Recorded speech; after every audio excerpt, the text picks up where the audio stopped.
How nervous can a man be with a beautiful woman on a blind date? This man's hands were shaking when he was pouring water. He couldn't even look at the woman when he handed over the glass. Whatever Livy asks him, he says yes. Can you imagine that this is the first time they met?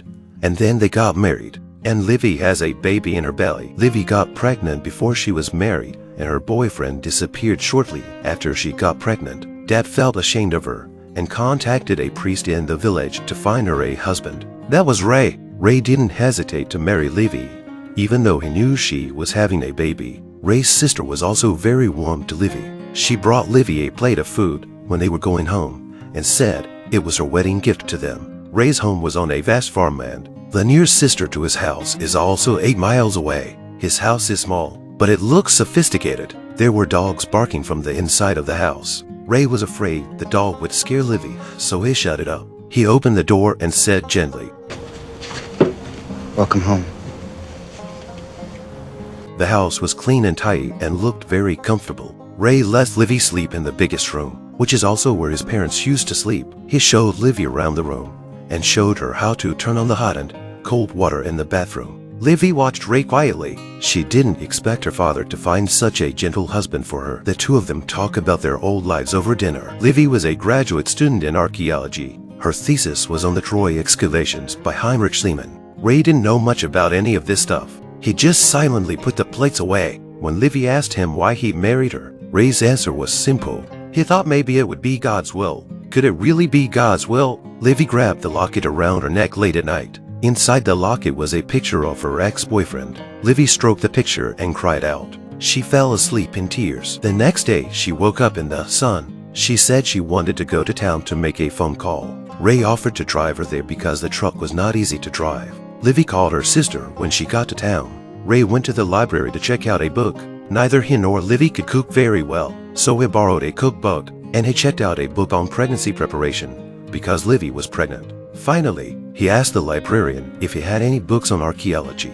He wanted to learn more about archaeology before he went to talk to Livy. Livy was complaining to her sister. Their home is very far from downtown. She says Ray doesn't know anything about archaeology, and she doesn't know anything about agriculture. The two of them had nothing in common. Ray is very gentle with her, but it wasn't the life she wanted. Ray teaches Livy how to drive the truck on the way home. The truck wasn't easy to drive, and there was something wrong with the gas tank indicator. She had to tap it to see the real gas level, but the joy of driving was a relief to Livy. A few days later, when Ray took Livy to church, someone asked how they met. Ray volunteers to lie to help Livy get out of trouble. He also offered to take Livy away from the church to the lake to go fishing. His kindness was appreciated by Livy. This woman was lying on her bed by the boat in stockings and a floral dress. Some dragonflies flew over and circled her. The man turns his head away at the sight. His ears are a little red, but his face is a little smiling. Livy said she liked to swim,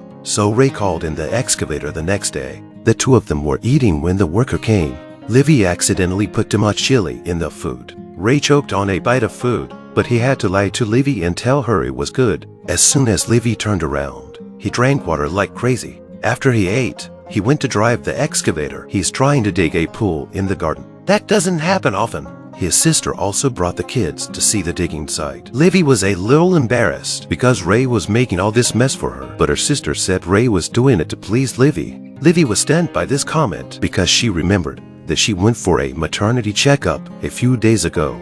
Her baby is 4 months old and will probably be a Christmas baby. Livy was a bit sad. She was pregnant before she was married and her boyfriend had dumped her. Once her baby is born, both she and Ray will be subjected to strange looks from others. But Ray doesn't care. He said no one would say anything because they wanted them to be happy. That's what Ray said, and that's what he did. At Ray's sister's birthday party, Livy sat her around because she couldn't dance, and Ray wouldn't leave Livy to dance alone, even though he was counting the beats involuntarily. When Livy found his fluttering hands, she took it upon herself to pull him onto the dance floor. Ray would gently lead her to dance again. Sometimes Livy gets bored and goes for a walk on the farm. She meets a couple of sisters there. The sisters were watching butterflies and drawing them. Livy was interested, looking through the book and inviting them for drinks. On her next break, the sisters approached Livy to talk. Livy was happy because both sisters had been students before the war. The three of them could talk about things other than crops. While Livy happily talks to Ray about these things, Ray's reaction was a little cold, and Livy was a little disappointed. But then something happened that she didn't expect. At the family gathering, while Ray's brother-in-law and Ray were talking about farming, Ray brought up a different topic.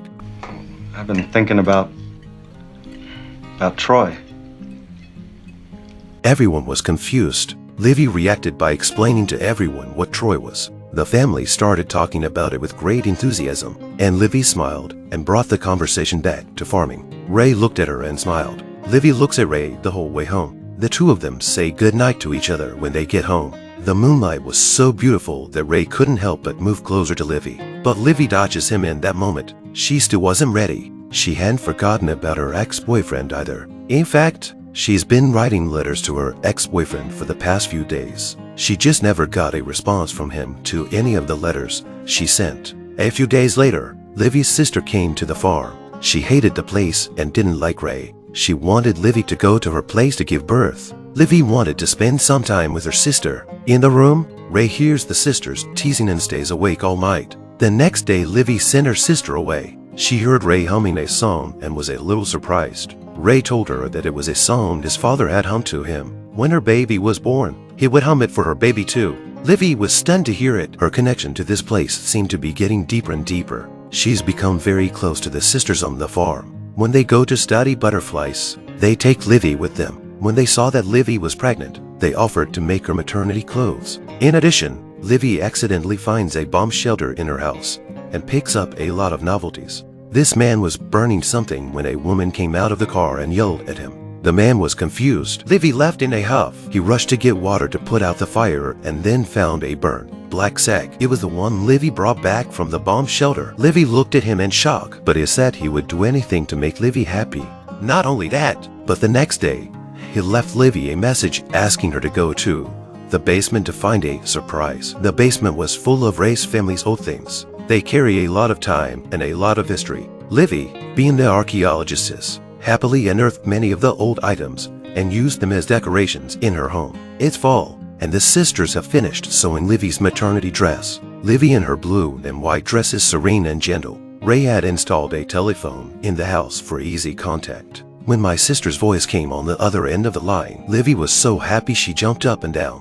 When it snows in the winter, Livy takes the dog and hides in the house. Now she's a pretty good cook. She saw Ray coming and took the food out of the oven. Then she carefully lights the candles on the table, and it's all so cozy and nice. Ray came in from outside, cold. He was very angry when he saw the dog enter the house, because in his family, it was impossible to let animals in the house. But it wasn't this that really made him angry and helpless. He took out a letter and handed it to Livy. It was from her ex-boyfriend. Ray guessed he didn't know Livy was married. Did he? In the end, Ray went to work on the farm without eating dinner. The next morning, Livy got up early to make breakfast for Ray. She apologized for her reckless behavior the night before, but Ray didn't want an apology for letting the dog in the house. What he wanted was Livy's love. Livy said she had done something wrong. Ray instead asks what her mistake was. Livy's indecision broke Ray's heart. He turns around and walks out the door. In fact, her ex-boyfriend's letter didn't contain any words to keep her.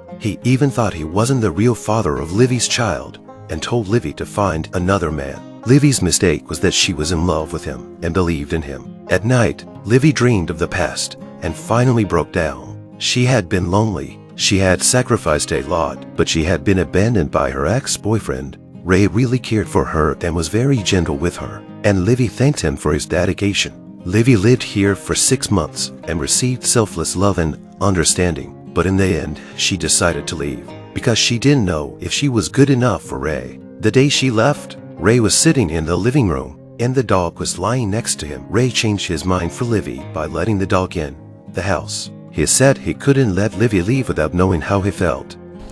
I've fallen in love with you. For me, you're the best thing that's ever happened. He awkwardly sold himself to Livy. He says he can cook, and he'll accompany Livy on an archaeological dig. Finally, he takes out a ring and asks Livy to forgive him. Livy looks at him for a long time and doesn't say anything. Finally, she put on his ring. On the day Livy went into labor, Ray rushed back from the farm and saw her standing outside the door waiting. What in the world are you doing? Getting ready for a baby. This movie, The Magic of Ordinary Days, was released in 2005. It has no dramatic plot, it doesn't have any complicated filming techniques, but it brought tears to my eyes just because it speaks the truth of love. Everything that's exciting in life will eventually return to the ordinary. Ray's companionship and Ray's tenderness made Livy's ordinary years full of charm. This quiet flow of love is perhaps the most precious thing in life.